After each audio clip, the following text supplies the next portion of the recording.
video together, John. Yay. Nuancehoe, everybody. John Dehlin. Back together again. Reunited and it feels so moderately good.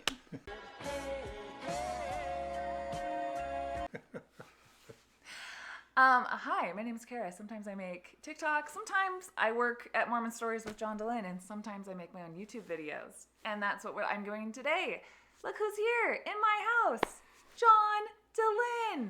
Woo! Here to support Kara and Nuancehoe and her amazing YouTube channel. I'm just super grateful for all the Patreon people that have stepped up to support Kara's channel. I will have the audio of this available to my patrons only.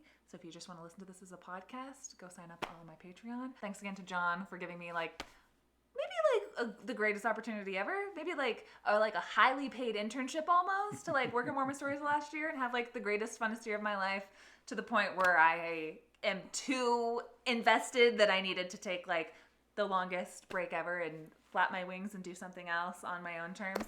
But thanks to John Dehlin, I'm forever in debt. It all started with him finding my TikTok, inviting me in on a Mormon Stories episode, and then us just taking over the world in 2021, pretty much. So to introduce the video topic today that I wrangled John Dehlin in here for, we started doing some TikTok videos that were super popular. And one of the series that we did that was kind of just trying to educate the general population about Mormon history, Mormon doctrine, and Mormon teachings, we called it Top 15 Things Mormon Missionaries Will Not Tell You About Joseph Smith. People always are asking for sources, and of course we want to give sources. We want to give as much context as possible.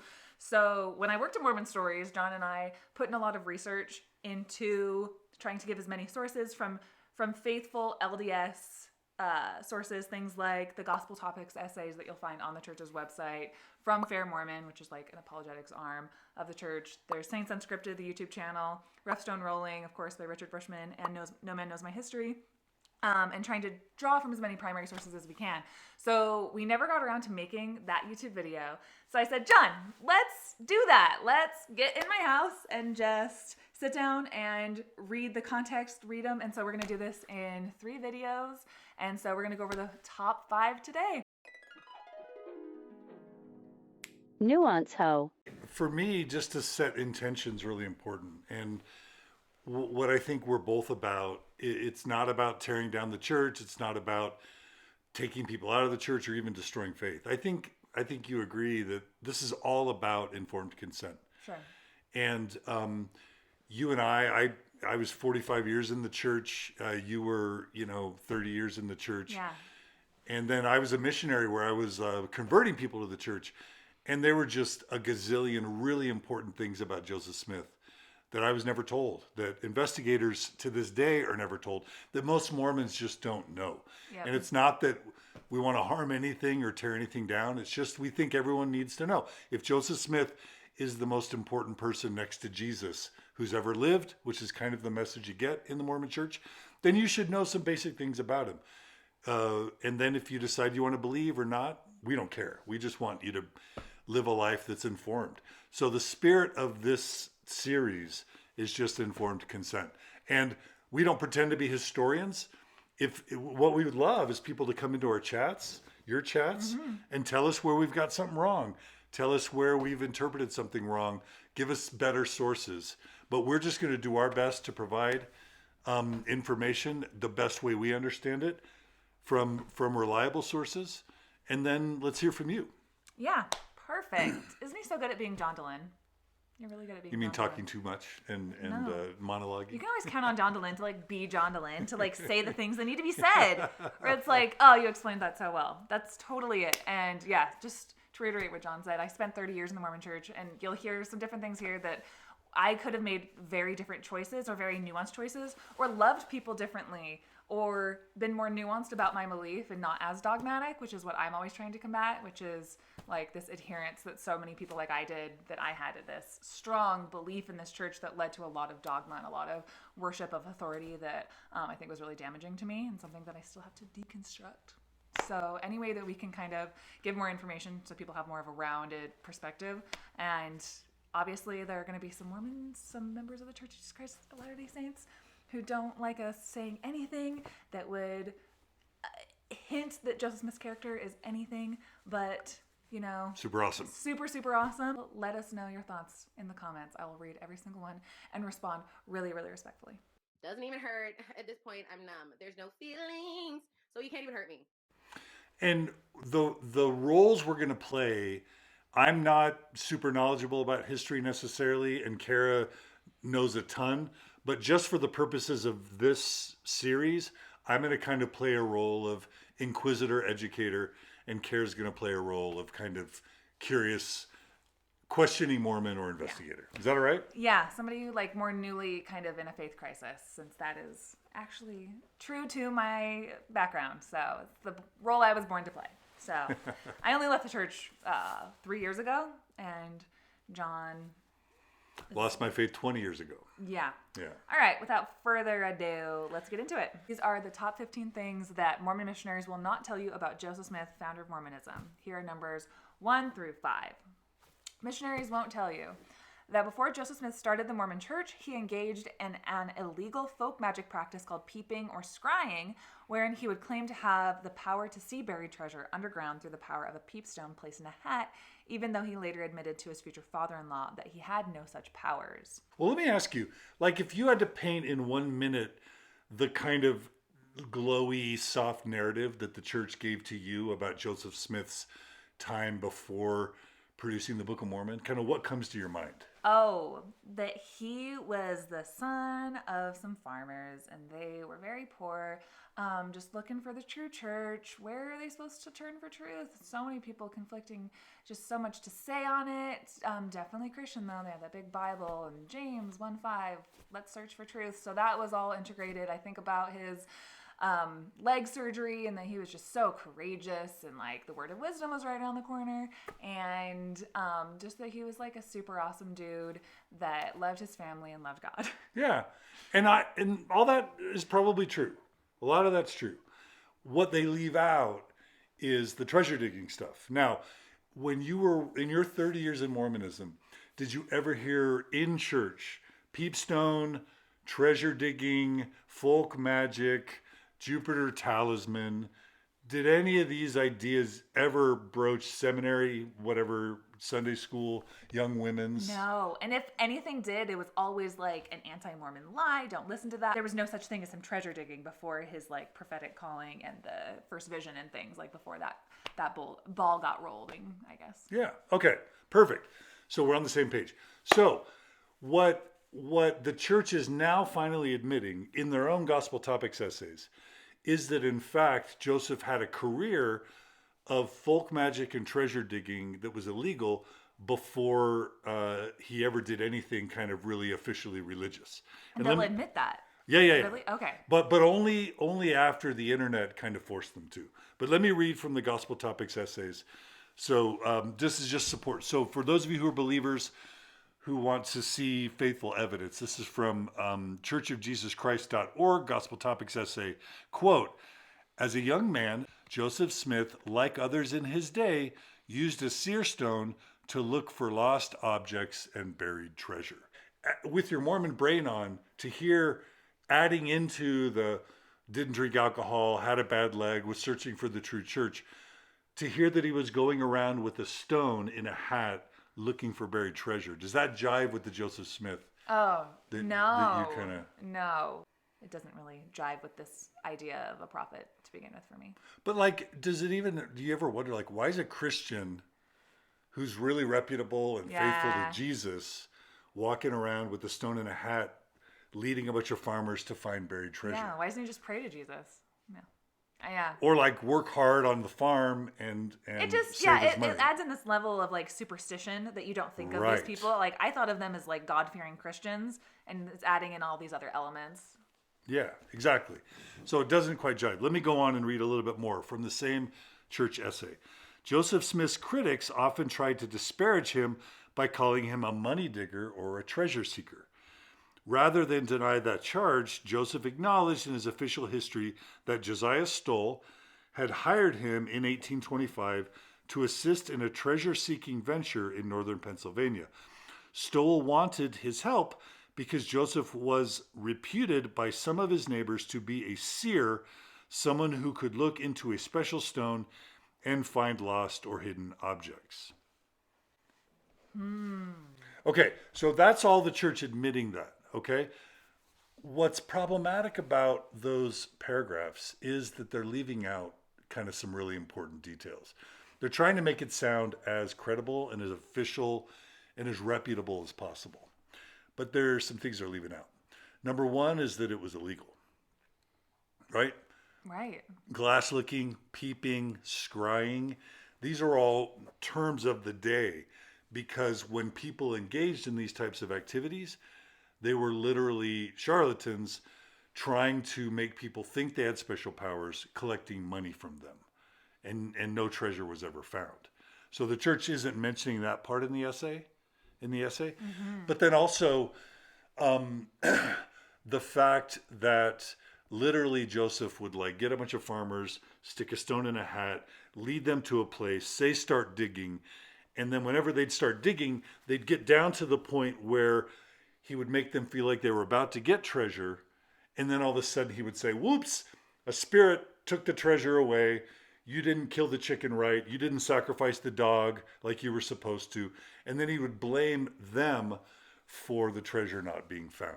So when you add a little bit more of the context that the church leaves out, Sure.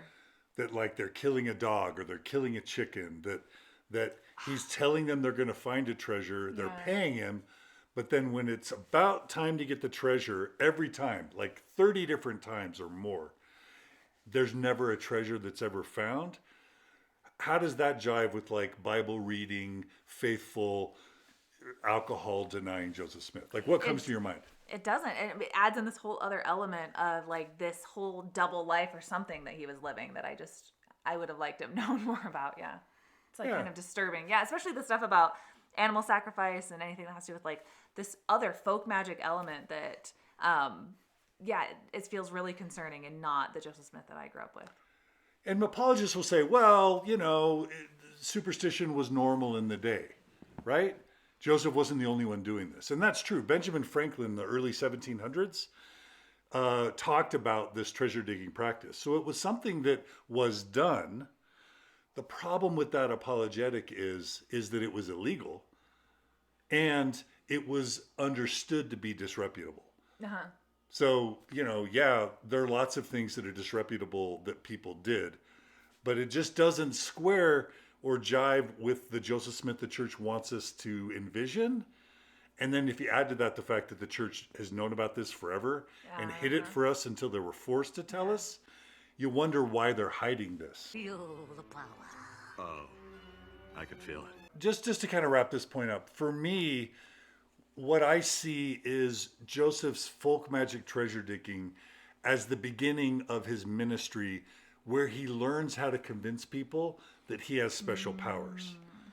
And that's what happens is gullible, uneducated townspeople start to believe that he has special powers. The problem is that reputation was built on deceiving people, because he never actually found any treasure. If you contrast this kind of like Bible reading, faithful, courageous Joseph Smith, if you contrast that perception the church wanted you to have with this other Joseph Smith that's like intentionally leading people to treasure he knows isn't there, getting paid for it, but fooling them. And then his reputation is built on the perception. His early reputation is built on the perception that he has power that he knows he doesn't have. And that's the beginning of how he builds a following. Yeah. Like, would you have wanted to know that? And does that change how you think about Joseph Smith? That majorly changes. Why? That changes everything, just like you said, that if you start with the presupposition that this one single person has some type of extraordinary power that people seek after and are looking for, because people want to live in a superstitious world. Like, I don't deny that. It's kind of fun thinking that somebody knows a little bit more about something. And so you start with that idea that this guy is it. This guy has the answers.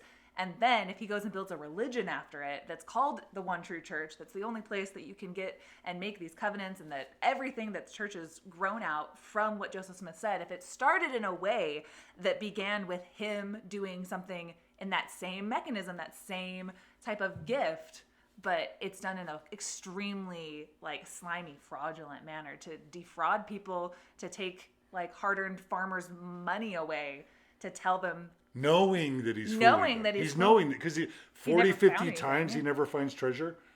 Like he knows he can't find anything, right? yeah. So that definitely has to speak to his character. And is there an argument that, like, oh, he only did it like a couple times, and he was just like, Yeah. Well, he was that's just like a handyman. or that's the something. point. The church wants to say, well, he was just digging. He was just the one digging. Wrong. It was all a lie. Guys, it was all a lie. He was the scryer. He was the peeper.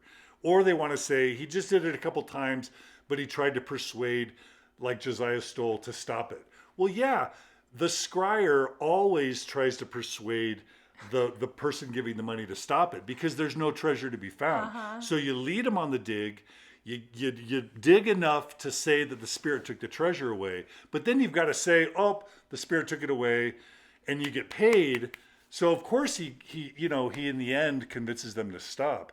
But the point is he always gets paid. No treasure's ever found. But the weirdest thing is somehow he gets people to believe he still has the power, which is the whole trick of being a prophet, is convincing people to believe you have power when you don't. What is that? Is it blame reversal? Isn't that like Yeah.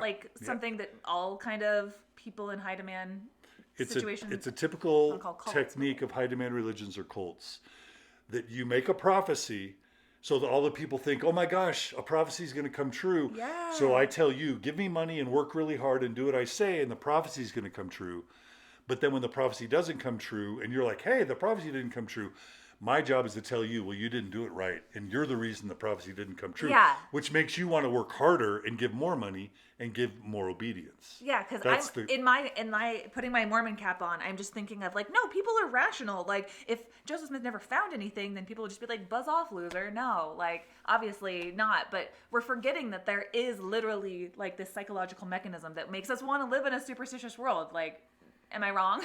Well, yeah. Like, people, they want to double down and be like, oh, maybe next time. Or like, people want a guru. They want like a leader. They want somebody who has the answers, like we were saying before. But like, they want to live in a superstitious world where somebody's got it that they don't have, and they'll just keep.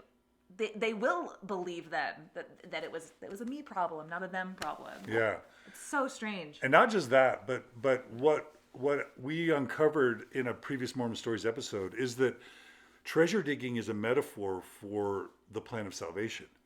Because if you get people thinking they're unworthy, but someone else has the power, and you get them on a treadmill of worthiness, even though they never feel worthy, they never find true happiness, they're always searching for the treasure that they never find. And then when they don't find it, what's the answer from the leaders?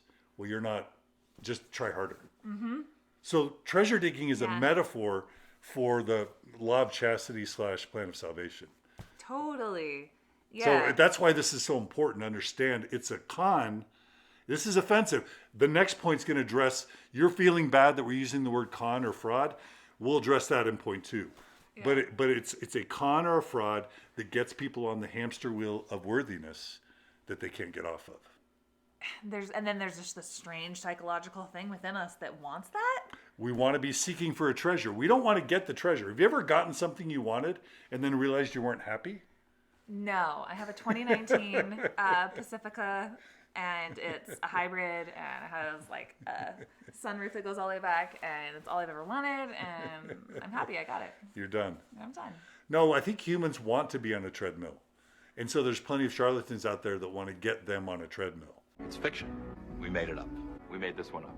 It's a made-up tale. So this leads to point 2, All right. which is some of you are concerned that we would ever use the term fraud or charlatan or con related to Joseph Smith. So read point 2. 2, that Joseph Smith's treasure digging led to his arrest. He was brought before a judge where the evidence was presented, and Joseph was found guilty of pretending to locate where lost goods could be found. Okay, so the point there is that not only was this disreputable, fraudulent behavior, but it was illegal. And not only was it illegal, but Joseph was found guilty in a court of law for breaking the law. And it's a red flag. If you look at some of the worst cults, the founder of Nexium, Keith Raniere, L. Ron Hubbard, any of the founders of cults or high demand religions start out doing illegal activity, but then figure out how to turn that into a religion where almost anything goes if it's under the guise of religion. Oh, she looks like every other bitch. Like, Right. So Joseph was convicted of breaking the law before he ever started Mormonism or wrote the Book of Mormon. And the Mormon, you're saying, no way, John Dehlin, you're making this up. Let me read from the church's own website. Just let the guy read it already. Come on. So this is churchofjesuschrist.org. Quote, a purported court record indicates the judge found Joseph guilty. A neighbor of Josiah Stoll claimed the court condemned Joseph, but allowed him to escape on account of his youth. So from the church's own admission, Joseph, and just to give a little background, so Joseph gets his reputation of treasure digging in New York, and the reputation spreads all the way to Pennsylvania. So this dude, Josiah Stoll, says, Joseph, or writes him, Joseph, come to Pennsylvania, Harmony. Does that name ring a bell? Harmony, Pennsylvania? Mm-hmm. Come to Pennsylvania, and I want to hire you to dig for a silver mine, right? Mm-hmm. So Joseph and his dad come to Pennsylvania, and Joseph does the same thing with Josiah Stoll. This is how Joseph meets Emma, right? Because Joseph and his dad stay, as I understand it, Joseph and his dad stay in Isaac Hale's home, Emma's dad. That's how Joseph meets Emma. So later on, one of Isaac's family members feels like Isaac has been defrauded. So he files a complaint, and Joseph is brought before a court of law and found guilty of breaking the law. It was illegal in Pennsylvania. It was illegal in New York. So now whether he actually served time, whether he was actually officially convicted, doesn't matter. He was found guilty of breaking the law. So calling him a charlatan or a fraud is technically correct, because he literally was. Right. Yeah. Did the church ever tell you this? Did No. they mention that he had a criminal record? No, because the perception of everything that I always understood about Joseph Smith and the early saints and everything was that nobody wants this new Bible. And of course, the God's one true church is going to have all kinds of problems and persecutions that are going on. But it's always in relationship to like Joseph practicing the church, right? And like preaching the Book of Mormon, and like polygamy was also like totally out of my like purview as well. And so if there are enough townspeople and like Josiah Stoll's family that are angry enough with Joseph, that adds character to that story of who Joseph Smith was, that before he ever started Mormonism, he upset a lot of people. It had nothing to do with religion yet. This had just to do with like his superstitious like peeping and scrying activities. And that adds so much more of like a round view and picture that I was totally unaware of. Emotional, damn it. Yeah, and the thing I'm trying to focus on with point 2 is a criminal, a convicted criminal, right? A criminal record. You can't get, when you apply for a job in 2022, they ask you, do you have a criminal record? They'll do a background check. You can't even get a job. Religion, though. Yeah, you can't, exactly. You can't get a job if you have a criminal record, but you can start a religion if the religion hides your criminal record from the followers, which the church has done. Because you just admitted to me, and I'm going to tell you, I went 45 years never learning from the church that the founder of my religion had a criminal record. Yeah. Right? Would you like to know that? I would like to know that. I mean, we talk on Mormon Stories all the time. We would talk about informed consent in that area, and then also you want to know like who your children are sitting in their bishop's interviews with and stuff. So that still bleeds over into the religion today, that the church doesn't want to have like full transparent information about like people, criminal records, people that are nefarious actors that under the guise of religion and under the guise of having the priesthood or having a special authority that's now ordained of God, that therefore makes hiding their criminal record okay, because this person's called of God, or because this person, like I had a revelation that they should be called to this position. So like that to me still like reigns very important, that the church doesn't give a proper emphasis to like when people are, whether they're liars or they're child molesters or there's something wrong and nefarious in somebody's past, like that is a through line of religion that is just really creeps me out. Yeah, and that's why we start with this idea of informed consent. Because an investigator deserves to know that this Joseph Smith, who sees God in Jesus and brings forth the Book of Mormon, started with a criminal record. I think everyone, if you're going to give 10% of your income, your life, your marriage, your kids, all to this religion, know that your founder had a criminal record. All right. Right? What about the Okay. argument though that somebody is going to say that like, can people not change? Oh yeah, sure. Can my parents not call me up and say, Kara, don't go around the internet saying that our chiropractor helped a couple people commit murders in the 80s? That's not nice. People change. People change, and I believe people change. I've changed. I've improved. But for me, it should be illegal to claim you speak for God, only because that gives you so much power. Because as soon as I tell you I speak for God and God told me that he wants this and that for you, if you believe that, you'll do almost anything that I tell you to do. And so if the church says Joseph speaks to God, therefore Joseph wants you, Kara, to do X, Y, and Z, that's a lot of power. So, I think there was a Spider-Man movie where with much power is much responsibility. Remember, with great power comes great responsibility. As soon as the church is claiming that Joseph Smith literally speaks to and for God and that you should follow what he said, then I think that reaches the burden of full disclosure. Right. Because, there's so much at stake. So if he has a criminal record, maybe he changed later, but you deserve to know that up front if the church is claiming he speaks for God. That's what I think. Maybe you disagree. Comment if you disagree. So what you're saying, though, is that, like, a normal person, like, say, my parents' chiropractor, he's just a normal guy who's just going about his daily life and who made some mistakes once in the 80s, being part of, like, kind of a fundamentalist family that, like, started a cult and, like, murdered some people. So, like, he's just a guy, though, that's part of a religion who's just free to act in whatever skiddly-wampus way he wants to. But when you're talking about a prophet with the prophetic mantle that would later come, speaking the one true mouthpiece for God in a restored church, the burden of responsibility of what they did before they started that religion, the things they said, should be held to a higher degree. Yeah, Is that what you're trying to say? I think so. Yeah. Yeah, because I think that's the number one thing that we run into and that we get lost in translation and having conversations with active believing members. They're like, well, yeah, they're not supposed to be perfect. They're not supposed to be making mistakes. But it's like, well, if they're proclaiming doctrine or they're doing something that was heavily influenced by the superstitions of their day or whatever, like, does that not add context to maybe nuancing their doctrine that they proclaimed and maybe not having so much confidence? Not that they're not even a prophet, but maybe that we shouldn't uphold something with so much dogma when we know that it had different influential factors. Yeah. Or how about just if you're a missionary converting people to Mormonism, telling the story of Joseph Smith, don't you deserve to know that the man you're selling has a criminal record? What a fucking racket.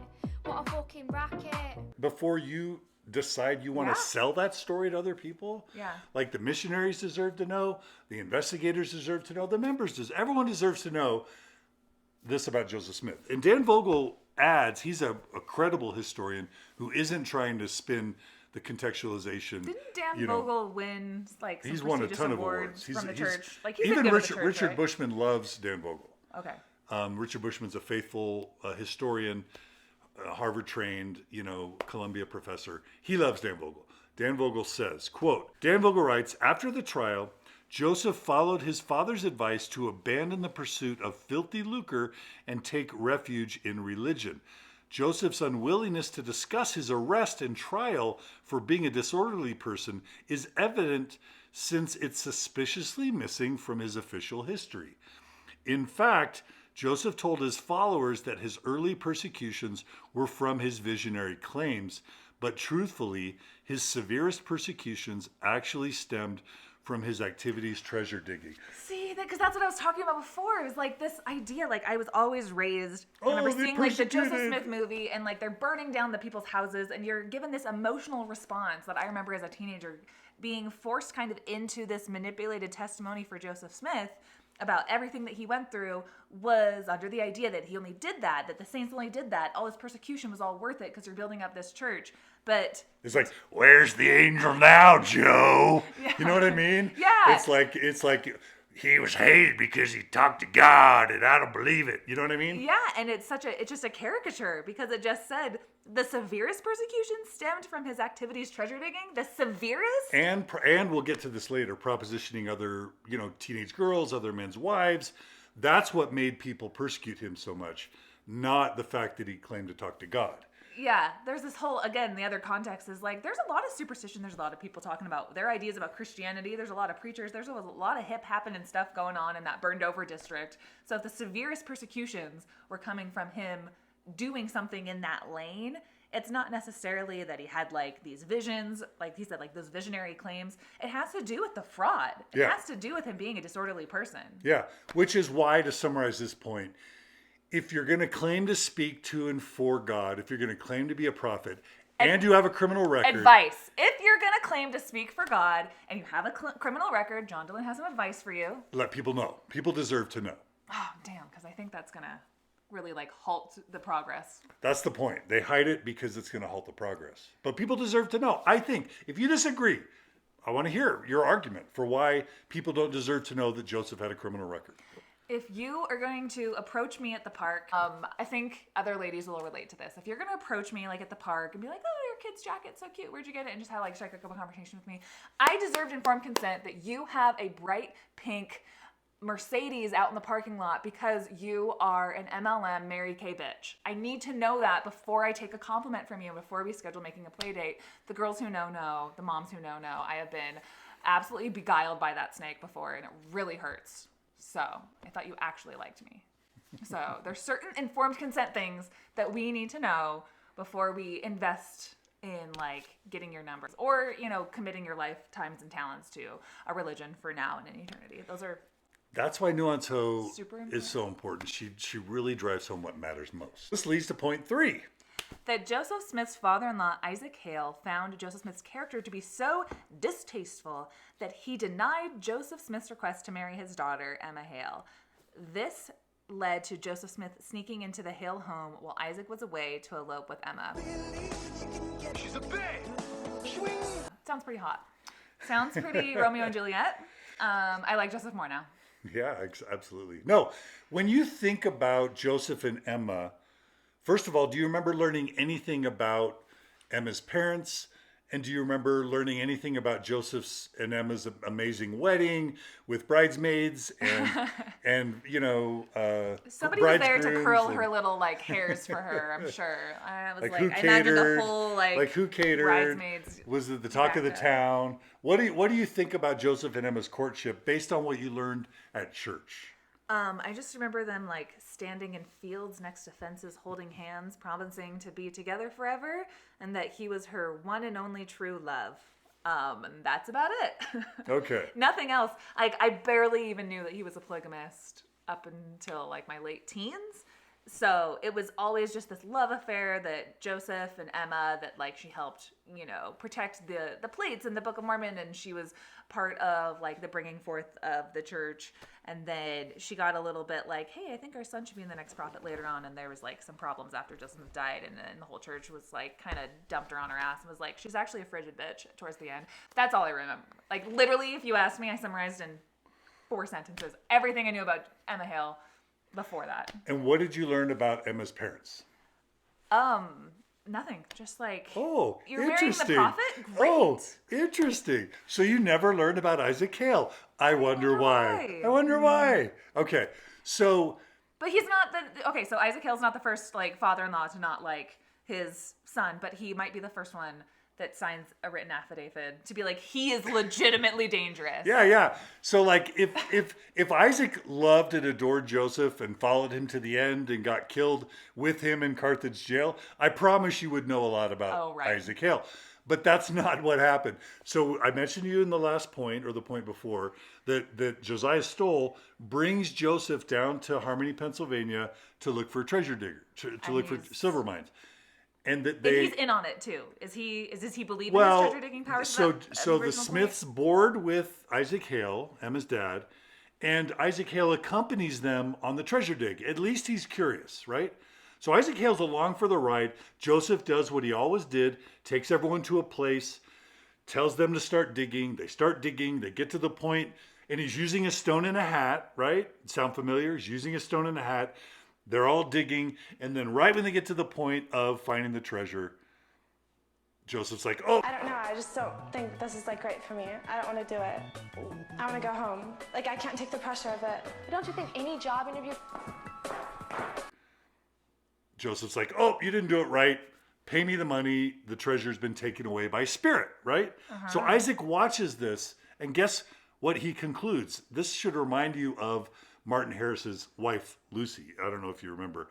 But what do you think Isaac, as a skeptic maybe, concludes about Joseph from seeing his treasure dig? Oh, I was going to give you a chance, but if you can't actually manifest some GD treasure, then get the GD out of my house? Yeah. So Isaac thought Joseph was a charlatan. Yeah. Which the judge agreed with him. So Isaac Hale doesn't like Joseph. But because Joseph is boarding in his home, he starts getting the hots for Emma, and they start developing a courtship. Yeah. How do you think Isaac feels about a charlatan getting hot for his daughter? I think that he probably was like, you are an absolute POS, and I want you out of my house. And that's exactly the type of bad boy. Emma's down for that. Emma's like, oh. It's like the equivalent of a Harley, right? Exactly. It's like the 1825 version of a Harley. Yeah. With the leather, beard, earring, right? Yeah, and she's like, it's hot. Tying together her sheets out her window to and go what's visit him. and the parents feeling what? When you're thinking about like the extremely patriarchal structure, like your daughter needing to marry into like a good family is everything to people back then, especially, right? So like if you raise this beautiful daughter and she's like the gem of your life, and then the person that she goes and falls in love with is somebody who's like a capital L loser. You're terrified. You're terrified. As a parent. And that's actually indicated in the historical record. So this is a sworn statement that Emma's dad, the father-in-law, did wrote. not approve of Joseph's Harley riding and like earring wearing, mullet, carrying sort of person. Yeah. Quote, this is Isaac Hale. I first became acquainted with Joseph Smith Jr. in November 1825. He was at that time in the employ of a set of men who were called money diggers. And his occupation was that of seeing or pretending to see by means of a stone placed in a hat, and his hat closed over his face. In this way, he pretended to discover minerals and hidden treasure. His appearance at this time was that of a careless young man, not very well educated, and very saucy and insolent to his father. Saucy. Who? You're intrigued. Yeah, especially when you add that dynamic in with the Harley guy. I've never thought of somebody with a mullet being saucy. That's kind of reserved for like somebody who's like sipping tea, who has like a little bit of a quip to say to like the other debutantes. That's all I've always. It's like bad boy vibes. Yeah, but he's a bad boy. He's a bad boy. Joseph's a bad boy. Yeah, this is such a pro-Mormon video right now that I'm actually having a crush on Joseph Smith. Yeah. It's like, oh my gosh, I love that. Seven Brides for Seven Brothers energy. You're just like abscond. Like pulling her out of the window that she just like put a pie in front of to cool, and just like taking her back to your house. That's like, the vibe. It's not the worst. That's the vibe. I mean, it's a little hot. All right, Isaac continues. Smith and his father, with several other money diggers, boarded at my house while they were employed in digging for a mine that they supposed had been opened and worked by the Spaniards many years since. Young Smith gave the money diggers great encouragement at first. Why? Wait, say that again? He gave the money diggers great encouragement at first. He wants the money. Yeah. Yeah. Gives them great encouragement at first, but when they had arrived in digging too near the place where he had stated an immense treasure would be found, right? He said the enchantment was so powerful that he could not see. They then became discouraged and soon after dispersed. This took place about the 17th of November, 1825, and one of the company gave me his note for $12 for his board, which is still unpaid. So Isaac Hale didn't even get paid. And he didn't even strip the sheets when he left. I had to go in and make all the beds up. Yeah. Yeah. They were just probably like bad house guests too. Left like the toothpaste tube all filled with all the crap all around. Didn't lift the toilet seat when they went to bath, Yeah. He's like, still unpaid, by the way. Hey W, Francine, can I ask you a question? Sure, anything.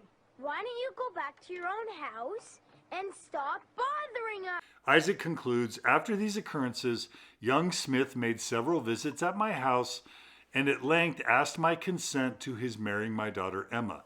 This I refused, and gave him my reasons for so doing, some of which were that he was a stranger and followed a business that I could not approve. He then left the place. Not long after this, he returned, and while I was absent from home, carried off my daughter into the state of New York, where they were married without my approbation or consent.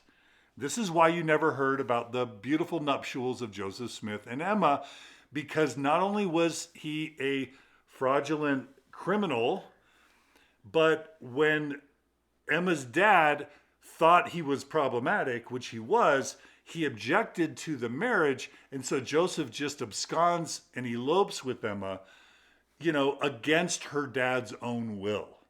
And again, it's not because he was being persecuted for being religious or having claimed to have seen God. That was still on the back burner at that point. No, it's because he had it hadn't even been, the first vision had not even really happened. There's no evidence that he ever told anyone about a first vision until 1832. So at this point, he's literally just a charlatan, criminal treasure digger who absconds. Possible future prophet, though. We haven't ruled it out. I mean, God works in mysterious ways. Okay. He absconds with Emma against her own dad's will. That's why you never heard about this marriage. That's why the church doesn't talk about Isaac Hale. It's like, we don't talk about Bruno. We don't talk about Isaac. Right? Yeah. And so again, now we have the problem of Joseph not only being a fraud, but also absconding with, disrespecting the father of the woman you're going to marry. And again, the church hiding all of this from you. Why did the church not tell you the story? Oh, because I can't think of an answer other than just to say, it was their wedding day. They were getting ready and there wasn't an ounce of dignity in that guy. Joseph came in. I mean, you're a 14-year-old, Maya maid, right? And they tell you the actual story of how Joseph ended up with Emma. Are you inspired? Is that a good example? Do we want other young men and women following this example? Okay, hear me out. Mormon cap on. Isaac Hale was a tool of Satan. Exactly. Well, that's what the church. That's how the church. He was obviously going to sign an affidavit with the government. You know how bad that thing can be sometimes. So he's going against this prophet, talking bad stuff about him, signs an affidavit. Who says that this guy has really that much to really say? Because my testimony in here is all the witness I need. I don't need the testimony of that frigid bitch's dad. Exactly. Really? And that's exactly what apologists will say about Isaac Hale. They'll say he's not credible because he didn't like Joseph Smith. But that's the problem. If these firsthand eyewitnesses are watching Joseph commit illegal fraud and they don't like him, shouldn't they be credible witnesses to his character? But what the church and apologists want you to do is either never know anything about Isaac Hale, which is their preference, or if you learn about Isaac Hale, then to conclude that he's not credible because he didn't like Joseph. But why didn't he like Joseph? It's because Joseph was a convicted criminal fraud guy who absconded with his daughter. So isn't that make him more credible and not less if he was a first-hand witness? I mean, it should, but it feels like everything within Mormon apologetics to me is okay, well, you just said that it's based on him, literally being a criminal that's found guilty by a judge. Okay, well, then that judge also works for Satan. And okay, well, do all judges work? It always comes back to well, I'm going to discount that person. I'm going to discount that. Whatever you have to do to discount all over the place, it's a going out of business sale. You taught me once that in Mormonism, the house always wins. Yes. If it's an uplifting story, yes, the church will tell it to you, and you'll be uplifted by the story. If it's not an uplifting story, or if it's troubling or disturbing, then the people aren't credible, or you shouldn't know it at all, and you should just have faith. So either way, you're right, Kara. The house always wins. Yeah. It's the most depressing fact ever. What's the matter? Just hay fever. But it's so just indicative of this high demand religion where everything in your psyche is dependent on upholding all of the structures and pillars that have kept it alive up to this place. So it's just dodge. Yeah. Oh, I don't like that. That feels uncomfortable. I'm going to dodge that. I'm going to push that person off. That person's embroiled with Satan. So we're just not going to take this judge seriously or the dad seriously or anyone that gives me any icky feelings. And I'm just going to continue upholding this psyche that's the only thing that I have worth living for. Yeah. Been there. Yeah. So to build the narrative around informed consent, we know Joseph is engaging in fraudulent, superstitious folk magic. He's a convicted criminal, and he's literally stealing someone's daughter against their will and eloping with them. And the firsthand witness of the father-in-law is that he's a fraud and a charlatan. Like, if you're investigating the church, like, should I give 10% of my income for my life? Should I marry and give an eternal commitment to this church, my kids? Should I know this narrative about its founder, or should it be kept from me intentionally? And not only kept from you as an investigator or member, but kept from the missionaries who were asked to sell the product. You see what I'm building to here? Yeah. If you are, like I was, a 19-year-old girl who all of your life is wrapped up in this patriarchal system that tells you that your salvation is through this man here in this temple ceremony. You're going to, down to the very foundations of the underwear that you wear, and every decision, every image about your body, again, your psyche, your ability to have a career or not have a career, every single decision is based around these ideas that were put into my head as a teenager through seminary and then through institute, through Sunday school, about the character of Joseph Smith, that everything rests on him truly being a prophet, the Book of Mormon being the keystone of the religion, seeing that in Sunday school every year, that right there is the Book of Mormon, right there is Joseph's credibility. And then from that comes so many other things, so many ramifications to my life that I'm still 33, still having to unpack the lessons and things that I was taught because I was never given anything. There's no correlated curriculum that would ever say any of these things to give me more of an informed opinion about. Yeah. Yeah, it's a huge problem. And not only did the church know this and willingly keep it from you, but they punished anyone who talked about it. Yeah. They excommunicated them and called them an apostate so that you would not trust those sources. So it really... It'd be one thing if we're like, we wrote the check, but we forgot to sign it when they, I would get that. But it's like, you guys didn't even write the freaking check, and anyone that was trying to even get us paid, you completely cut their brakes. It's such a mob boss thing that the church did. It's all really icky and nefarious when you kind of open the curtains and see what it actually was. The September 6th, I mean, you could probably name Bill Reel, right? Sam Young. How many people has the church excommunicated for? Brett Metcalf. Yeah. Michael Quinn. He wrote Early Mormonism and the Magic Worldview. Things that were factual, excommunicated, true. Excommunicable. Is that a word? Yeah. Excommunicable? Yeah. I love that and use it all the time. Excommunicable are now woven into the church's gospel topics essays. Yeah. What was excommunicable 30 years ago is now a gospel topics essay with no apologies to the people that got excommunicated. And no apologies. Jeremy Reynolds. Don't forget Jeremy Reynolds. Oh, sorry. Jeremy Reynolds. Sandra and Gerald Tanner, right? The legends. All of them are evil, bad, terrible apostates, except they told the truth when the church wouldn't, right? They told the truth when the church wouldn't. So what they get is excommunication and no apology. It's nefarious. It really is. Yeah. So this leads us to the fourth point. Go ahead and read it. That while Joseph Smith was allegedly translating the Book of Mormon, he used the very same stone in the hat that he used as a treasure digger. Wait a damn minute. Wait a damn. Okay, so stick with me here, Kara. Think about this for a second. It's one thing for the church, what they want to do is they want to say, well, Joseph had this troubling past. He did these kind of foolish, youthful explorations, but then he got serious about religion and created the Book of Mormon and then started the church, right? So they want to create this kind of firewall between his shenanigans as a young boy, his youthful deviance or shenanigans. And we have all been there. When you're a youth and you're just slaughtering chickens and doing different sacrificial drawing pentagrams. Oaths. Yeah. Oh, Wednesday's at that very special age when a girl has only one thing on her mind. Boys. Homicide. But the church wants to firewall his youthful shenanigans from his religious stuff. Here's the problem.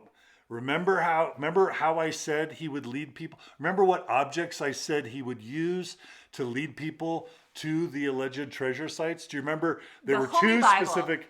The Holy Bible? A cross. Okay, try again. What was it, John Dehlin?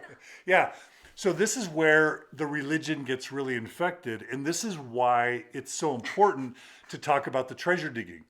This is the Pause.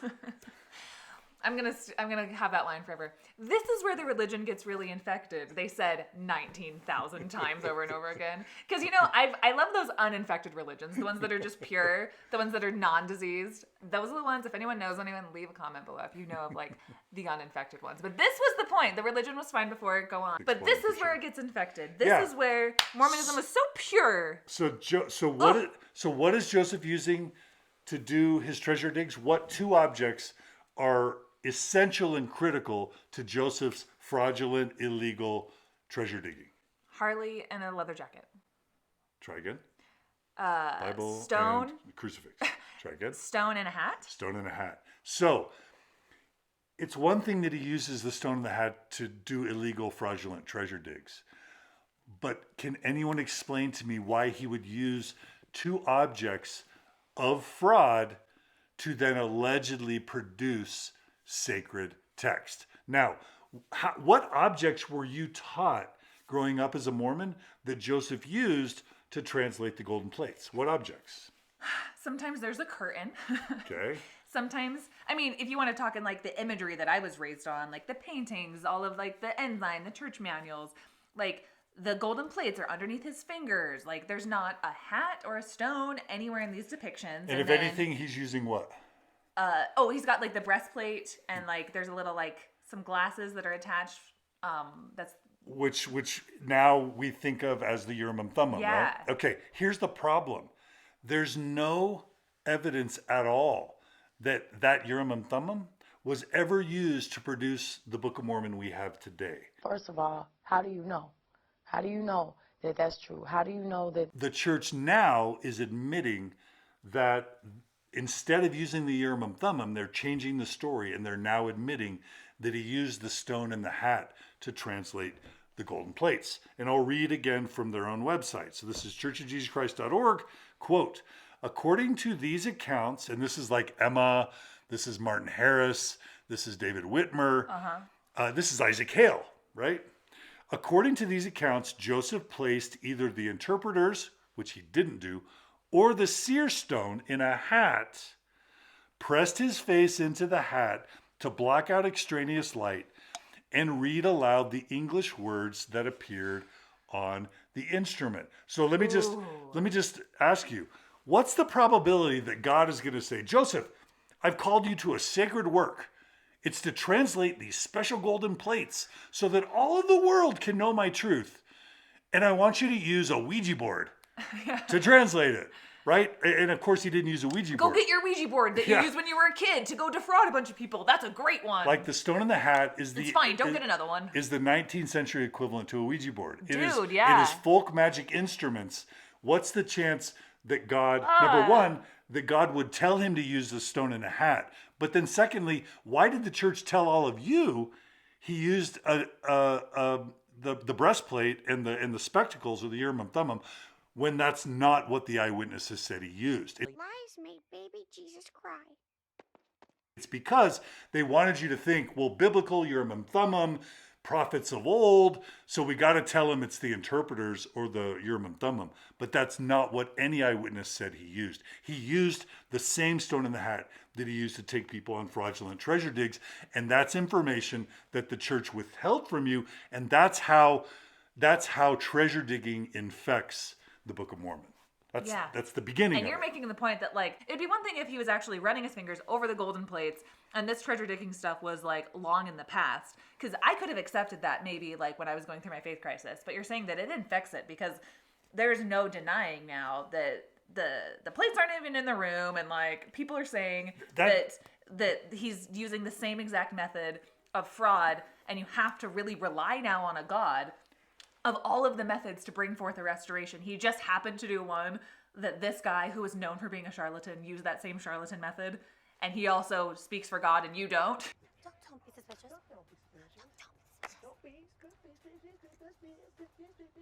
Don't be suspicious. Don't be suspicious. Don't be suspicious. Don't be suspicious. Don't be suspicious. And if you feel uncomfortable about it, then too freaking bad. Yeah. And you've even introduced more of a problem, because if you think of any artistic caricature that's ever depicted the translation of the golden plates, Joseph has the plates in front of him, Sure. and he's wearing the Urim and Thummim. Well, that's lying in several ways, because number one, the Urim and Thummim was never used to create the Book of Mormon we have.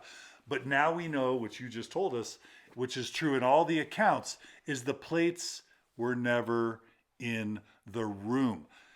Joseph would only have the stone in the hat. The scribe would be scribing whatever Joseph Smith said in the hat. And he convinced the people around him that he was translating the plates when they were in the forest somewhere.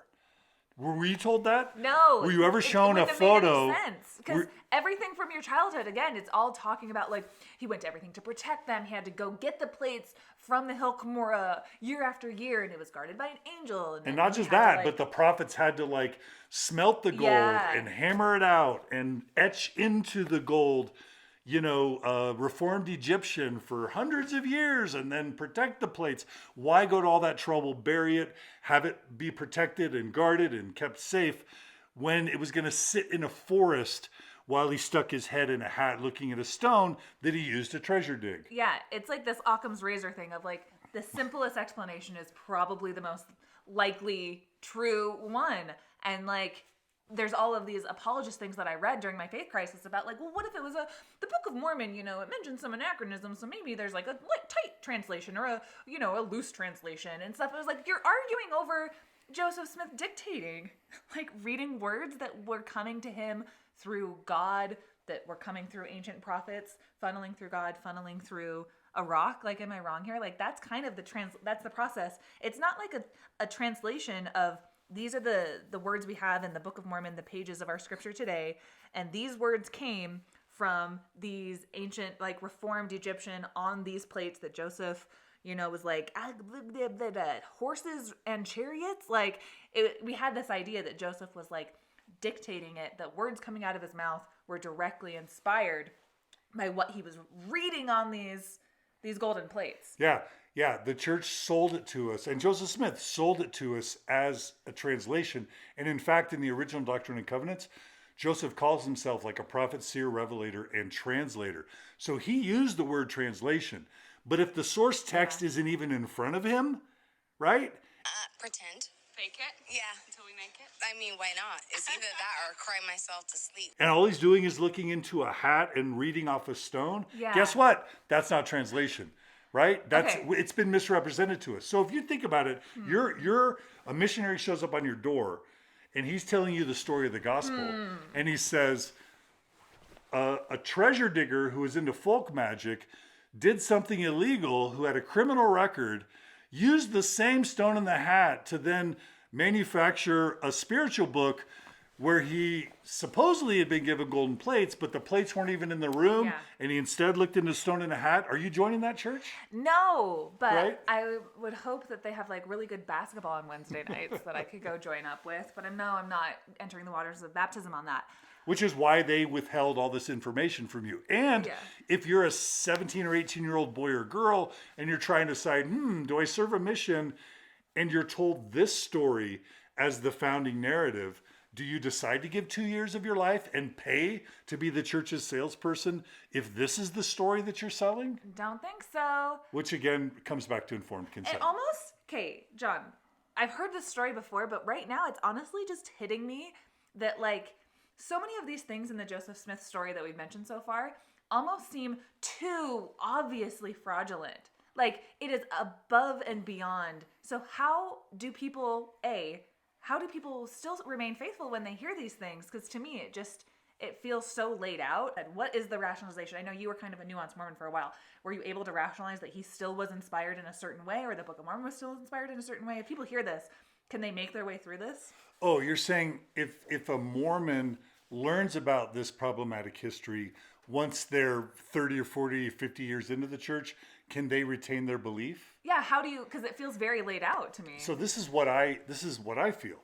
Imagine now you learn this stuff when you're 40 or 50, but your spouse believes this also, doesn't care about the history, and is going to leave you if you leave the church or stop believing. Your kids are on missions, and they're going to probably disown you or distance themselves from you if you stop believing in the church. Let's just say your job, you're an orthodontist, and a lot of your clients are Mormon, right? Yeah. And let's just say your parents are going to be disappointed in you and possibly disinherit you from their will if you stop believing. Plus, all your friends are Mormon, so you stand to lose all your friends in your community.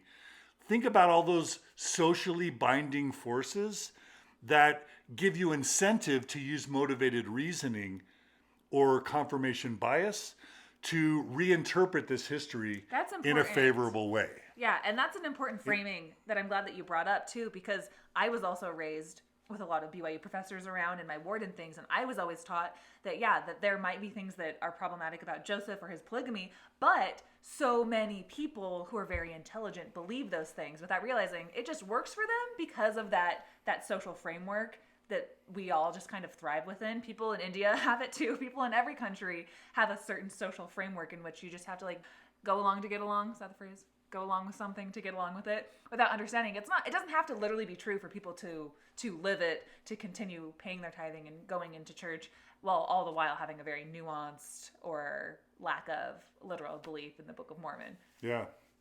Richard Dawkins or someone once said, "Isn't it a miracle that the true church is always the one that your parents raised you in, or that is the predominant religion?" I remember hearing that when I was Mormon, and then there's like an image of like the Buddha and like Jesus and like not Muhammad though, because we know what happens when you do that, and just other various religions and stuff. And hearing that and it hurting my feelings, and you sync with that, and you're like, I guess we are technically less than 1%.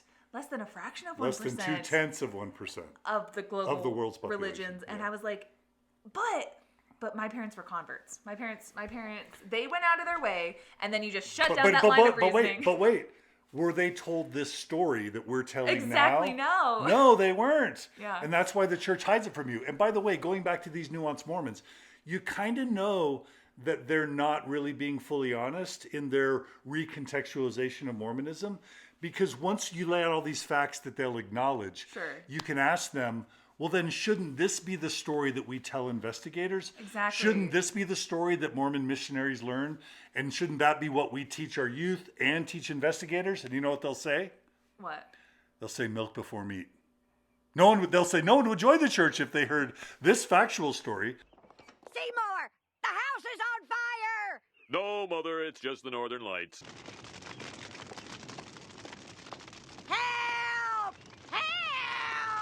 So they need the sanitized, whitewashed version, or they would never join. And that's how you know that it's not a logically or ethically or morally consistent theology or history. Yeah, that you need milk before meat, that you can't just get an entire landscape of what we're talking about here, and then people trying to make as much of an informed decision with as much context as possible. Obviously, it's impossible to just, take somebody through like a year-long course of the history of Mormonism, but they're obviously obfuscating the actual truth to make more Mormons. It feeds into the reasons why John and I are so passionate about this, because we've sat with so many people whose lives have been devastated by Mormonism. I had a great experience. John talks about how he had a great experience. We also have things we have to unpack and detangle from, obviously, the structures that we were raised with, some unhealthy attitudes and ideas. But all in all, like John and I were, you're straight and you're white in the church and you have certain privileges, but we've sat in the Mormon story. I was king of the world. Yeah, were you AP on your mission or anything like that? I was a zone leader. Okay. I wish I would have known that before I worked for you. I wish you were. You might have reconsidered. Yeah, I might have reconsidered. I get it. You're John Dehlin, but you're never AP on your mission.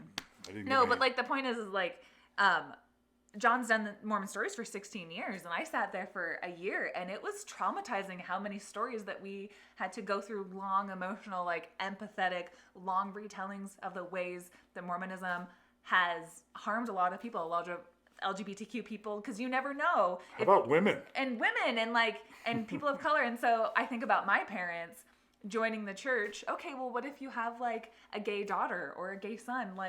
you are now going to be involving your child now in a church without the full understanding, without a fully nuanced perspective of what the teachings now, not of just Joseph Smith on Sunday, but now their ideas about their relationship with sin and sexuality and all of the things that create just complexes and this structure that you're a sinful person that needs to be going back to this church for fulfillment, and where you're gonna be when you die if you do not fulfill all of these requirements that you were born into. Like, that's the whole point of all of this. Like, my parents were never told what Joseph Smith did in his early days. And so if you don't go into Mormonism with understanding, having some type of nuanced perspective, a fully wide perspective, it has ramifications. It might work for you, but it might not work for your child who's LGBTQ. It might not work for like your child who like enjoys having a voice in any way, you know, like they act like it doesn't have ramifications is my main issue. That like, if you speak about these things, all you're doing is just making the Mormonism that you want to live healthier for the people that are going to be raised in it with less trauma. Don't you want more people who maybe they find out Mormonism isn't going to work for them, or they don't think it's true? Wouldn't you like everybody to leave Mormonism and say, like, you know, we wish you well, like I don't have any trauma here because it was the healthiest, least dogmatic, like most informed religion that like anyone could be a part of? Like, wouldn't that be nice? Yeah. And that's all I really care about. It's not going to go away. Mormonism's not going to go away, but we can bring up things and help people nuance the way that they approach things instead of going very into like this dogma lane that I'm obsessed with getting away from. Yeah, and it's not like we think we're going to be destroying Mormonism or religion. It's not even that we want to, but because the personal implications are so significant. But there's multi-generational, because the church wants your kids and your grandkids too, because there's multi-generational implications.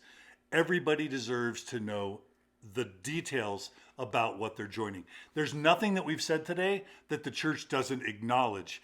And so we're not just spinning, we're not just deceiving, we're speaking a more accurate church history than the church has ever taught its members, than any Mormon missionary has ever taught its investigators. And John got excommunicated for it. Yeah, because that's you know the problem. So we've talked about those four things now, right? And how the Book of Mormon gets tainted. Now I'm going to blow your mind with the fifth point that you actually can't read because I made this up on the fly. Are you guys ready for some on the fly? We're going off script from what we did at the TikTok video. But Please this share. Is good. Okay, so this is point number 5. Point number 5 is that the Book of Mormon fits the perfect model of a treasure dig. And let me explain why. As we discussed from the very beginning of today, what were the crucial elements of a treasure dig? Okay? So, number 1, treasure, right? Treasure in the ground. In quotes. Treasure that supposedly exists. Okay. Magical treasure that's in the ground. Guarded by a spirit, right? Because usually the legend was that a pirate would kill one of his fellow pirates, bury him, and that spirit would guard the treasure. Such that when Joseph would lead people to the treasure and they would almost find it, the justification that was used for the treasure slipping away was that the spirit took it away. Mm-hmm. So there's a hole with treasure in it that's guarded by a spirit, right?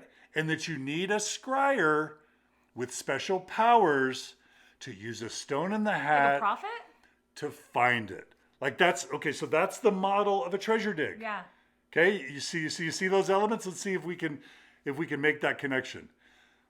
Buried treasure, allegedly guarded by a spirit with a scryer and a peepstone and a hat that leads you to it, but the spirit can take the treasure away. Right?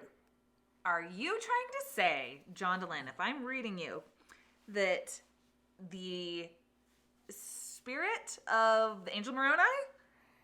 So, yeah, if you think, could possibly be interchangeable with the previous way that Joseph did things? And it's all of it. It's all of it. The entire... He gave it a name. He gave it an angel Moroni name. He said that these are like ancient Native Americans that were living here, that he has this golden plates that are buried in this hill near my house super conveniently. It's like in my backyard. So it's not like even that big of a deal for me. Just I can go go get him right now. Basically, he was like, but then Angel Mormon was like, you got to do some special stuff. First of all, I need your brother there. Oh, okay, shoot, he's dead. Bring your hot wife. And you know what? It's just not a good year for me. Why don't you come back when you are a little bit like older, and we'll reconvene. And they did that year after year after year until Joseph was like, I don't know, prophetic enough to be able to be like, now I got it. You know, some might say, now I got it. It is like a stack of like papers I've been working on, of like this script I've been, this narrative that I've been, hashing out for a little bit. Some could say that could be something that maybe he was thinking about in the back burner, but. Exactly. The Book of Mormon fits a treasure dig narrative. Buried in a hill, a treasure buried in a hill, protected by an angel, and the angel has the power to take the treasure away at will. That's Moroni making the plates inaccessible at various times. I even learned this in a recent episode. When Martin Harris, right, loses the 116 pages, guess what happens to the plates in the interpreter? They're magically taken away from Really? Joseph. They're taken away, according to Joseph. So again, the spirit or, the angel has the power to take the treasure away. But what's the only way that you find the treasure that's buried in a hill? Through what? A scryer or a magic person who uses a stone in a hat. The Book of Mormon narrative is a treasure digging narrative. Joseph's like, this again? I'm so sick of being the person everyone looks to that just knows all of the secretive, awesome stuff. I guess I'll go do it again. And also, like, there's like some hot women in it for me too. I guess I'll be down. Yeah. Like, it's just like the mantle he's supposed to be given, Sorry. I mean, if a little bit of money and a little bit of fringe benefits and a little bit of fame come along with it. I mean, it's basically that Joseph Smith, this is my view, and you can challenge me if I'm wrong. Joseph Smith, he was a failed farmer. His dad was a failed farmer. They hated farming. They weren't good at it. They realized they could make a lot more money treasure digging and making people think they had the power to find buried treasure, and they got paid for it. But then by 1826, it's illegal. He wants to marry Emma. Emma's dad is not down with the treasure digging. And so Joseph's got to find a way to parlay his 7 years of experience treasure digging and convincing people he had special powers. He's got to find a way to parlay that into something more respectable. Yes. And what's more respectable than being a prophet of God? And so he just co-opts the treasure digging narrative, shapes it into a Book of Mormon narrative with an angel and plates buried in a hill where he's the scryer that finds the plates using the stone in the hat. Ergo, a religion becomes formed. No, I don't think you understand. I'm obsessed. So you really can't separate the fraudulent, superstitious, folk magic treasure digging from the founding of Mormonism. They are literally interwoven. And you just have to ask yourself, is that how God is going to start the truest church on the earth, with the prophet that's supposed to be the most righteous person next to Jesus who's ever lived? And you know what I just realized too is think about like the courtroom and the little trial, that Joseph had to do in like New Bainbridge, New York, or wherever. Thinking about Joseph in the trial putting his hand on a Bible, swearing to tell the whole truth and nothing but the truth. They would have done that back then, wouldn't they have?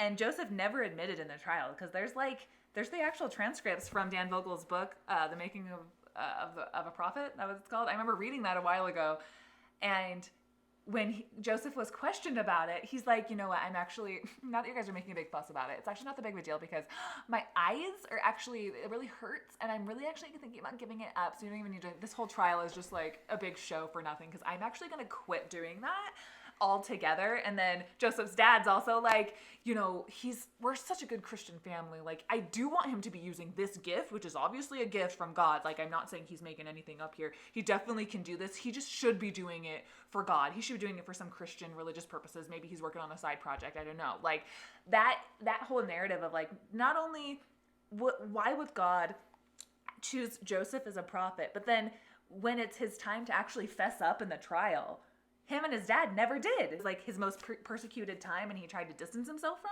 it. But at no point did Joseph ever say that, like, yeah, I couldn't really see anything to anyone. Except he did. So in private, I believe it's Peter Ingersoll, wrote a sworn affidavit that he was standing in front of Joseph and Isaac Hale, his father-in-law, where Joseph sobbed to Isaac Hale, Emma's dad. Wait, but who's the first guy you mentioned? Peter Ingersoll? I'm not familiar. We're not tight friends. My understanding is that Peter Ingersoll, so Joseph and Emma weren't able to be successful after they eloped in New York, and they needed a place to live. So they needed to come back, reconcile with Isaac Hale, come back to Pennsylvania because they needed a place to live. And so Peter Ingersoll helps Joseph Smith move their furniture and goods. He's like the moving guy. Back down to the Hale residence, Isaac Hale residence. So Peter Ingersoll comes to Joseph Smith, they move back down, and Joseph's got to have that confrontation with Emma's dad, Isaac, right? Because remember, Joseph absconded with Isaac's daughter. I've been dying to talk about it for a fucking hot minute. First of all... So how's Isaac going to feel when Joseph comes back and not only says, here I am, but I want to live with you? How's Isaac going to feel, right? Double thumbs down. And so what Peter Ingersoll, if I'm remembering the name right, what Peter Ingersoll testifies to You're John in a Dehlin. sworn affidavit You're Wikipedia of Mormonism. Is that Peter Ingersoll watched Joseph Smith sob in front of his father-in-law, Isaac, and admit that he was never able to see anything in the stone in the hat. So if we have Joseph on record admitting to his father-in-law that he was defrauding people from 1820 to 1826, if he was defrauding people for all those 6 years with the stone in the hat, why would God then say, okay, Joseph, you were defrauding people for 6 years with the stone in the hat, lying about the ability to find buried treasure. You've admitted it.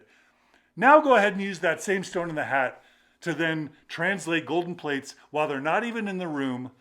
And by the way, let's have my one true church hide all of this from all the members and all the investigators and from all the missionaries that are the salespeople. And that's where we are in 2022, is the deception continues. And so what we're asking is, first of all, don't just trust us. Go read our sources and see if the church see if the church acknowledges this basic history. And then if that's all true, then ask yourself, were you told this? And if you and also, is this information that people should know before they decide to give their life, their time, their marriage, their children, and their eternities to a church? And it makes me think of the episode we did last month with Emma about she has a whole episode just about going to the Philippines. And it makes me think about this presupposition that, yes, of course, Mormons, I believe the church is true. And of course, any sacrifice is worth it. Any truth that's been absconded from me is worth it because it's starting with the idea that it's true and never the idea of unraveling in that and actually looking at it and untangling and saying, well, is it true? That's never really an option because we already talked about like the ways that your whole life kind of revolves around you having to accept that at least most of it's true or else your whole life falls apart. But like, I think about Emma talking about going to the Philippines and people who have to spend so much of their money just to take a bus to go to church because they're told that this is where you become right with your maker. This is where you should put your tithing. This is where you should put your kids. You should teach them these lessons. And whether it's the church leadership who is running the MTCs, who's running the curriculum, who's doing these hour-long lessons for investigators, the goal is not to learn anything meaningful about Mormonism. The goal that is set out from, I think, the very top, would you agree, is just to make people Mormon with the presupposition that that will be good for them. Yeah. And so we know from a lifetime of like, not because me and John particularly had that bad of an experience necessarily, but because of what we've been through and what we've heard in the stories and what I feel like the data is with people being LGBTQ and Mormon, that that's not a good presupposition to start with, that it is good to make more Mormons, to make people Mormon. That is not just a baseline thing. Everybody can detangle for themselves what is good for them.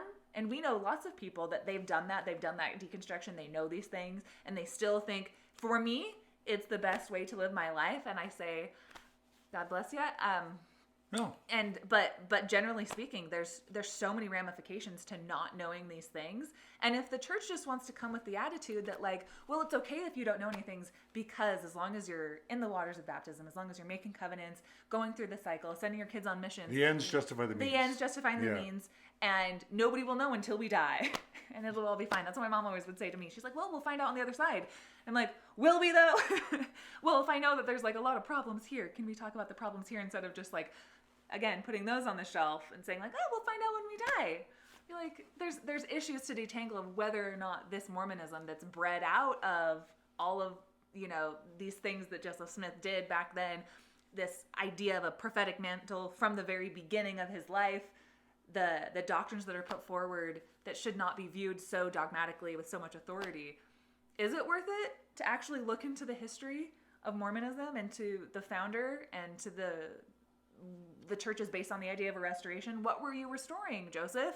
Because a lot of these things are either borrowed from other places or just like hella superstitious around that time period. And there's just so much convoluted, just ideas and contexts and things that would have been so much more valuable. And I don't rest on the idea that like, it's okay if you don't know it because it's still good for you to live this way. It might be for some people, but I don't want to live in a system that tells you that it's okay to keep things from people and that other people in authority know better than you do. Yeah. Yeah, a metaphor I like is like a used car. Let's just say you have this Toyota Camry that looks sweet. It looks relatively new.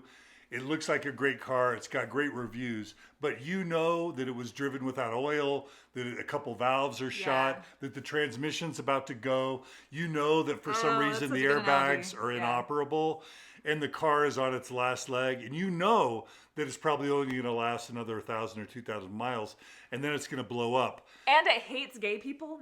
Yeah. But you sell it to someone without telling them any of the problems, that the radiator hose has been covered up with some chewing gum that you stuck on there, and you sell it to them. They're going to base their lives on it. They're going to need it to get to and from work. They're going to need it to get their groceries. They're going to need it to take their kids around. And you know that when they're on their vacation to see mom and dad in St. George, the car's going to literally break down on the way there. You know that, but you withhold all that information from them knowingly because you think, well, you know, it's still a nice car, it looks good, and it'll be useful for the time that they're in it. That's a fundamentally deceptive act that could have very significant long-term harmful implications for the person you're withholding the information from. Now, if you want to sell a lemon and you tell them all these problems and then they still want to buy it, well, that's on them. Right. That's it. And not to be like anti-car salesman agenda over here. We love you. We love Clint and Jenny Martin. We love you. I was about to say, I was like, some of our best friends are car salesmen. So yeah, the honest ones, I believe. So don't sell a lemon. Yeah, but it's worse because let's say you have car salesmen. Let's say you're not actually doing the selling. Let's say you're convincing other people to do the selling. Yeah. They don't know the story either. Yeah. And they're paying. You're not paying them to be your salespeople. They're paying to be your salespeople, and then they're selling a false narrative about this car, and they don't know they're deceiving people and potentially harming people. That compounds the damage because it's not the church leaders that are actively deceiving people. They're convincing people to pay their own money to deceive people unknowingly. And how many people do you know that went and served a Mormon mission only to learn the truth and say, man, I would not have brought all these people into the church if I had known the true story. Now I'm impacting generations. Not like anyone recently, because the baptism rates are just like plummeting. Not anyone who's gone to like Europe or anything recently. There's still like I wish I would have not converted no one, they said, because there was nobody around to listen. But there's still like 60,000 Mormon missionaries in any given year in 2022. And so the point that John and I think are just like to wrap up and make is like, why don't Mormon missionaries tell you this? Is one, no one would become Mormon, and two, it's because they don't know either. They don't know. It's not something that anyone like that my age, I can think back, like I graduated from high school in 2007. all my friends going on missions. This was never anything that was ever discussed in the generation that I was in. I don't know how things have changed now. No, but even now, they don't know these kinds of things. Even now, the church is not teaching this to missionaries or to Sunday school teachers. Most Mormons, those gospel topics essays we just read to you, most bishops, most stake presidents, most Sunday school teachers don't even know they exist, let alone have read them. So the deception kind of puts them in like a place that's kind of difficult to find sometimes, or they'll remove them sometimes. They want to put it on a website, buried 4 levels deep, and then not tell anyone about them, so that they can claim they've provided the information. But in reality, to this day, 2022 May, most Mormons have no idea of anything we've just talked about. Yeah. Lifelong Mormons. Even though don't even know. The essays are signed off, it's not like it's from some wacky website. It's not like mormonstories.org or something. It's like legitimately from the LDS CHURCH's website, where that was a joke. Mormon Stories gets all of its research from church-approved sources. Anyway, that was a joke. I'm just trying to play the anti-Mormon trope. But it's all, like, if people don't know, the Gospel Topics essays that were published in, like 2013? 2014, yeah. Like, those were all approved through the church, written by church historians, and all approved by the Q15. Yeah, for sure. Yeah, for sure. And if you show a modern Mormon the Gospel Topics essays, you know what their conclusion is? That it's anti-Mormon lies. That someone's hacked the Mormon Church website. Yeah, I've seen those things on Reddit before. It's like, I showed it to my mom, and she said somebody's hacked the website. You just press refresh for the next 20 months. Still there, Mom. Yeah. Isn't that strange? Yeah. That's how strong the cognitive dissonance is in this religion. But you know what's stranger? What? This is only 5 of 15. Yeah. We're only 5 in. We're only 5 in. Yeah. There's more than 15, but we're only a third of the way done with the original episode we planned. Yeah. But I don't know. I kind of enjoyed today. I thought this was awesome. Yeah. I thought this was really good. It's good to be back. Reunited. And it feels super great. If you enjoyed this channel, if you enjoy this wit, this wisdom, this charm, this sass, freaking go to Patreon, sign up for whatever you can afford. She offers all these cool behind the scenes, Patreon only, you call them your hoes? What do you call them? Level 5 is $5. That's my hose. $25, you don't get anything else. But you get to be called my funeral potatoes. And then the last one is the second anoint hose. Support the humor, support the wisdom, support a woman. For all the reasons, let's get this channel self-supporting so that Kara can support her family and be successful and help provide informed consent with some fun. Informed consent plus fun. That's not a bad deal. Yeah. So... And again, thanks for John coming out from his studio, coming out of that cave into this really classy, high-quality production with the finest microphones and just it's a real class act here in the Brell household. That's how we all start, sister. Yeah. But so this is you great. can see the setup I have right now. I definitely don't have just this recording on my phone on a chair with a microphone going into my phone. It's definitely super high quality. I'm really impressed. All the lighting is set up in my living room. You're ahead of me in my first year, I can tell you that. Yeah, well, I'm not denying that. What's coming next is people giving lots of feedback on this episode, and can't wait to drop on you. We have the next 5, another set of 5. So we'll have 2 more videos. That's how math works. 15 divided by 3.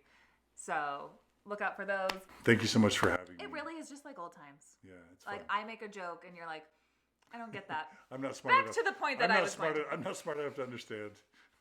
No, I'm 33. John is 53. My aging brain can't comprehend the humor of these. It's not that. It's just my references. I have really hip, cool references like Seven Brides for Seven Brothers. And just whoosh. And he's just what? I think something funny just happened, but I love you guys. Thanks for joining us. Nuancehoe.